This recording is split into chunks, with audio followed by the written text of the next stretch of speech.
কেন্দ্ৰীয় গৃহমন্ত্ৰী অমিত শ্বাহে নতুন দিল্লীৰ কৈলাশ কলনীত কালি বডফা উপেন্দ্ৰনাথ ব্ৰহ্মৰ প্ৰতিমূৰ্তি উন্মোচন আৰু তেওঁৰ নামেৰে এটা পথ নামাকৰণ কৰাত বিটিআৰ অঞ্চলৰ ৰাইজ উৎফুল্লিত হৈ পৰা পৰিলক্ষিত হৈছে। কালি ওদালগুৰি চহৰৰ বিষ্ণুৰাভা কৃষ্টি সংঘৰ প্ৰেক্ষাগৃহত নতুন দিল্লীত অনুষ্ঠিত কাৰ্যসূচীৰ পোনপটীয়া সম্প্ৰচাৰ উপভোগ কৰাৰ লগতে কাৰ্যসূচীত ভাৰ্চুৱেলি অংশগ্ৰহণ কৰে। এই অনুষ্ঠানত ওদালগুৰি জিলায়ুক্ত পুলক পাটগিৰিৰ লগতে বহুকেইটা বড়ো জাতীয় দল সংগঠনৰ নেতৃত্ব উপস্থিত থাকে। অনুষ্ঠানত ব্যক্তিসকলে হাতে হাতে দেশৰ তিৰংগা পতাকা লৈ কেন্দ্ৰীয় চৰকাৰৰ সিদ্ধান্তক ধন্যবাদ জ্ঞাপন কৰে। একেদৰে বৃহস্পতিবাৰে সন্ধিয়া ওদালগুৰি জিলা নিখিল বড়ো ছাত্ৰ সন্থাৰ কাৰ্যালয়ত থকা বডফা উপেন্দ্ৰনাথ ব্ৰহ্মৰ প্ৰতিমূৰ্তিত বন্তি প্ৰজ্বলন কৰি বডফালৈ শ্ৰদ্ধা নিবেদন কৰাৰ লগতে চৰকাৰৰ সিদ্ধান্তক আদৰণি জনোৱা হয়। আজি সমগ্ৰ বড়ো জাতি তথা আমাৰ সমগ্ৰ অসমবাসীৰ কাৰণে এটা গৌৰৱৰ দিন, কাৰণ আজি এই দিনটোত বডফা উপেন্দ্ৰনাথ ব্ৰহ্মৰ ৩৫তম যি মৃত্যুবাৰ্ষিক দিন সেইটোৰ লগত সংগতিত ৰাখি নতুন দিল্লী কৈলাশ কলনীৰ য'ত বড়োলেণ্ড গেষ্ট হাউচ আছে তাতে প্ৰায় 800 ডিষ্টেঞ্চ এটা ৰোড বডফাৰ নামত নামাকৰণ হৈছে। এই ৰোডটো আগতে লালা লাজপত ৰায় আছিলে আৰু লগতে বডফাৰ 9 ফুট ওখ এটা প্ৰতিমূৰ্তি ইয়াতে স্থাপন কৰা হৈছে।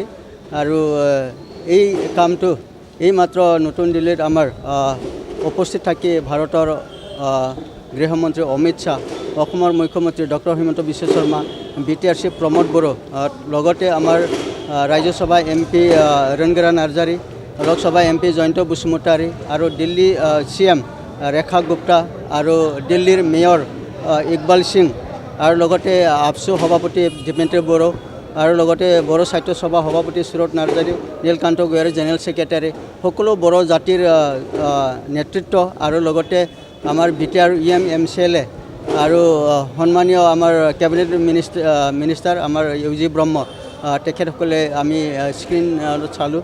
এইমাত্ৰ দিল্লীত সেইটো ইনগ্ৰেশ্যন হ'ল। তাৰ কাৰণে আমি সমগ্ৰ বিটিআৰবাসী আৰু অসমবাসী আমি গৌৰৱ আমি অনুভৱ কৰিছোঁ। আৰু সেইটো আমাৰ কাৰণে এটা ডাঙৰ গৌৰৱৰ কথা এইটো, আৰু আমাৰ এটা হিষ্টৰিক আৰু সেইটো এটা জাষ্টিছ পিছ পৰি থকা এজন মহান ব্যক্তিক সেইটো সন্মান দিয়া, আৰু এই ব্যক্তিক সন্মান দিয়া মানে আমাৰ সমগ্ৰ বড়ো জাতিৰ লগতে পিছ পৰি থকা জাতিক সেইটো সন্মান দিয়া হৈছে। কাৰণ বডফায়ে তেখেতে আপোনালোকে জানে যে অসমৰ উত্তৰ পাৰ ব্ৰহ্মপুত্ৰ উত্তৰ পাৰ চনকষ্ট চদিয়া তেখেতে এই যিখিনি জাতি জনগোষ্ঠী আছে, আমাৰ ট্ৰাইবেল লোকসকল আছে, তেখেতসকলৰ যি ছাপ্ৰেছ অপ্ৰেছ যি ডাউন ট্ৰডেন এই গোটাই পৰিস্থিতি চাই তেখেতে সংগ্ৰাম আৰম্ভ কৰিছিল। আৰু তেখেতে সংগ্ৰাম যোগেদি আমাক এটা শ্লোগান দি থৈ গ'ল, তেতিয়া লিভ এণ্ড লেট লিভ, জীয়াই থাকক আৰু জীয়াই থাকিবলৈ দিয়ক। এই মন্ত্ৰটো লৈ তেখেতে সংগ্ৰাম কৰিছিল আৰু তেখেতৰ সংগ্ৰাম যোগেদি আজি বড়ো জাতিয়ে BC BTC BTR একত হ'ল। আৰু তেনেকৈ সেইটো সংগঠিত ৰাখি অসমৰ অন্যান্য সকলো জাতি জনগোষ্ঠী আজি ৰাভাসকলে হওক, মিচিংসকলে হওক, তেখেতসকলেও আমাৰ পিছে পিছে তেনেকৈ অট'নমাছ কাউন্সিল পাবলৈ সক্ষম হৈছে। এটা সময়ত নিশ্চয় তেখেতসকলে 6 শিডিউল পাবলৈ সক্ষম হ'ব। তো সেইটো এটা প্ৰতীক, সেইটো আমি যে সংগ্ৰাম কৰিলে সত্য পথত থাকি নিজৰ অধিকাৰটো যদি সুন্দৰভাৱে আমি উপস্থাপন কৰি যদি আমি কাম কৰি নিশ্চয় সকলো জাতি জনগোষ্ঠী বা আমাৰ দেশৰ যিখিনি আমাৰ নেতৃত্ব আছে তেখেতসকলে সন্মান কৰি জাষ্টিছটো পাই সেইটো এটা প্ৰমাণ হৈ গ'ল। যেনেকৈ মহাত্মা গান্ধী অহিংসা নীতিৰে আমাৰ ভাৰতবৰ্ষ স্বাধীন কৰিছিলে, তো মহাত্মা গান্ধী আমি এতিয়া সকলো বিশ্ববাসীতে তেখেতক প্ৰণাম কৰে। তেখেতে যুদ্ধ দিয়া নাই কিন্তু বুদ্ধি দিছিল, নহয় জানো? ঠিক তেনেকৈ বডফায়ো আমাৰ অসমৰ সকলো পিছ পৰি থকা জাতি জনগোষ্ঠীৰ কাৰণে এটা ৰাস্তা, এটা আদৰ্শ দেখুৱাই থৈ গৈছে। যেতিয়া বডফাৰ প্ৰতিমূৰ্তি দেখা পাব, তাৰ পৰা বডফাৰ ওপৰত ষ্টাডি কৰিব, তেতিয়া নৰ্থ ইষ্ট কথা আহিব, বড়ো জাতিৰ কথা আহিব, সকলো জাতি অসমৰ কথা আহিব, তেখেতৰ আদৰ্শৰ কথা আহিব।